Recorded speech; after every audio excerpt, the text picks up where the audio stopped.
স্বামীর কাছে স্ত্রীরা এই চারটি জিনিস দাবি করলে স্বামী যদি তা পূরণ না করে ওই স্বামী জাহান্নামে চলে যাবে। স্ত্রীকে বিয়ে করার পরে শুধু খালি তাকে দিয়ে ঘরের কাজ করালা, তার থেকে শুধু খালি খেদমত নিলা, তার সাথে গোলামের মতো আচরণ করলা, নবী করিম সাল্লাল্লাহু আলাইহি সাল্লাম বলছেন তুমি যদি তার হক আদায় না করো কিয়ামতের ময়দানে আল্লাহর কাছে এক পা সামনে এগোতে পারবা না, তুমি জান্নাতে যেতে পারবা না। একবার নবী করিম সাল্লাল্লাহু আলাইহি সাল্লামের কাছে সাহাবারা আসলেন, এসে বললেন ইয়া রাসূলুল্লাহ আমাদের স্ত্রীদের ব্যাপারে কোন হক আছে নাকি? নবী করিম সাল্লাল্লাহু আলাইহি সাল্লাম বলেছেন চারটি হক যদি স্ত্রীদের আদায় না করো আর স্ত্রীরা যদি তোমাদেরকে ক্ষমা না করে মনে রাখবা একবার জান্নাতের দিকে যেতে পারবা না। বড় কঠিন কথা। স্ত্রীর মর্যাদা বোঝাতে গিয়ে আল্লাহ সুবহানাহু ওয়া তাআলা বলেছেন হুন্না লিবাসুল লাকুম ওয়া আনতুম লিবাসুল লাহুন্না, তোমরা একে অপরের পোশাক।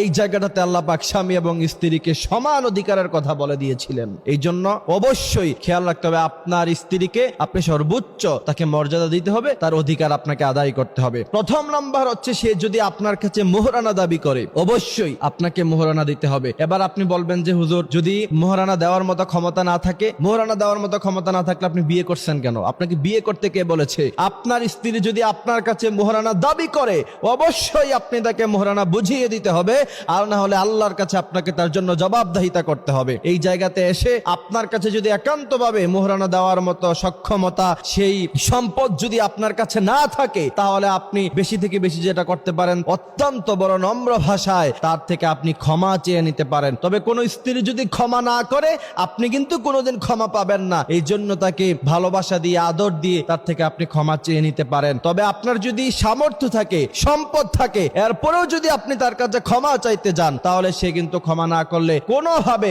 আল্লাহর কাছে আপনি কোনোদিন পার পাবেন না। অবশ্যই আপনাকে মোহরানা আদায় করতে হবে। এরপরে নবী করিম সাল্লাল্লাহু আলাইহি সাল্লাম বলেছেন দ্বিতীয় নাম্বার স্ত্রীর হক হলো তা যদি তোমরা আদায় না করো কিয়ামতের মাঠে আল্লাহ সুবহানাহু ওয়া তাআলা তোমাদেরকে জান্নাত দিবেন না। সেই বিষয়টা হচ্ছে তুমি যেই দামের কাপড় পরো তোমার স্ত্রীকে তুমি সেই দামের কাপড় পরাতে হবে। আপনি দামি দামি ব্র্যান্ডের কাপড় পরলেন, দামি দামি ব্র্যান্ডের জুতা পরলেন, কিন্তু স্ত্রীকে কাপড় কিনে দেওয়ার সময় 500 টাকা দামের, 200 টাকা দামের, 300 টাকা দামের থ্রি পিস তার জন্য কিনলেন, কম দামি বোরকা কিনলেন, কম দামি জুতা কিনলেন, আর অপর দিকে আপনি দামি দামি জুতা, কাপড়, পাঞ্জাবি, টুপি ইউজ করলেন। মনে রাখবেন আল্লাহ সুবহানাহু ওয়া তাআলার কাছে আপনাকে জবাবদিহিতা করতে হবে। আপনি যেই মানের কাপড় ব্যবহার করেন, যেই মানের জুতা ব্যবহার করেন, অর্থাৎ যেই মানের আসবাবপত্র আপনি ইউজ করেন অবশ্যই আপনার স্ত্রীকে সেই মানের আসবাবপত্র আপনাকে দিতে হবে। তৃতীয় নাম্বার হচ্ছে আপনি যেই মানের খাবার খান স্ত্রীকেও সেই মানের খাবার খাওয়াতে হবে। আপনি রেস্টুরেন্টে যান, আপনি কাচ্চি ভাইতে যান, কাচ্চি ডাইনে গিয়ে প্রায় আপনি কাচ্চি খান, কিন্তু স্ত্রীকে জীবনে কোনোদিন কিনে দিলেন না, তাকে বিরিয়ানি খাওয়ালেন না। না,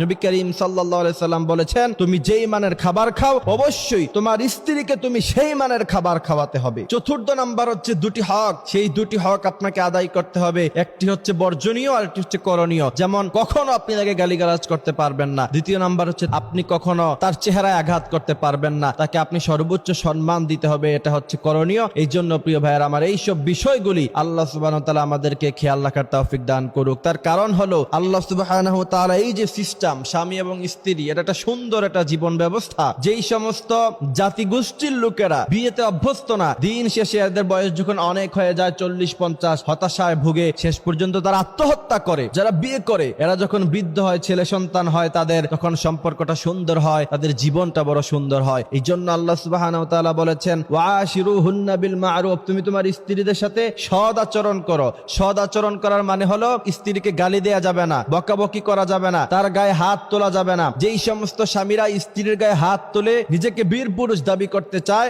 মনে রাখতে হবে এরা বীর পুরুষের সন্তান নয়, এরা সব কাপুরুষের সন্তান। কারণ নবী করিম সাল্লাল্লাহু আলাইহি সাল্লাম বলেছেন খায়রুকুম লি আহলি, তোমাদের স্ত্রীদের থেকে সার্টিফিকেট নেওয়া হবে। তোমাদের স্ত্রীরা যদি তোমাদেরকে ভালো বলে